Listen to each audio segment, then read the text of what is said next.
So I was raised in the Episcopal faith, which is an affirming faith. My aunt was an Episcopal priest. But I really struggled with faith because growing up in this super conservative town with really conservative faiths around me, I was the only Episcopal I knew. The way that they marketed their faith and the way that a lot of evangelical faiths market their faith is that they have like the answer. They have like the correct interpretation. And that message was really harmful to me in my faith journey, I think. I didn't think that being gay was wrong, like on a personal level. I didn't ever really believe that. But I did start to believe that the Bible said that. And so I started to not trust the Bible. And I started to think that I was like, well, if this is what it says, then I don't want anything to do with that. So I really rejected faith in Christianity, like broad scale, like wanted nothing to do with it, hardcore atheist for a long time. And one of my biggest questions was, why would you make someone like this?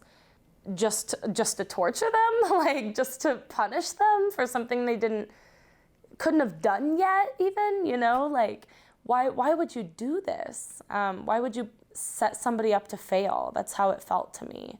But I had always gone to an Episcopal church camp that I'd always really felt at home in. And even though I was like pretty vocally actually rejecting the church, they still let me work there every summer.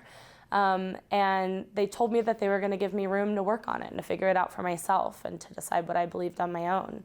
I remembered that the staff sometimes on Sunday would go to this little church in Bean Blossom. And I was just so lonely and I just needed something that felt like home. And I remembered always feeling like home there. And so I walked in fully not believing in God, fully not wanting anything to do with that, but just wanting a sense of community and like wanting to feel the ritual of it, because the Episcopal faith is really ritualized. St. David's was a really special community for me out in Bean Blossom when I really had nowhere else to turn, when I really had no friends. I was this like 24-year-old and they just like welcomed me in, and they're all probably 60 plus for the most part, but they just welcomed me in and they loved me and they took care of me and they paid for me to go to Haiti, and they really prioritized me, and I'm just so grateful for that community. And if anybody can find something even remotely close to that, treasure it. Then I read a book called Walking the Bridgeless Canyon by Kathy Baldock. She takes each of these verses that are used historically in a homophobic context and puts them in historical context. And I started to realize we've really been lied to. Homosexuality didn't even enter the Bible until the 50s, that word.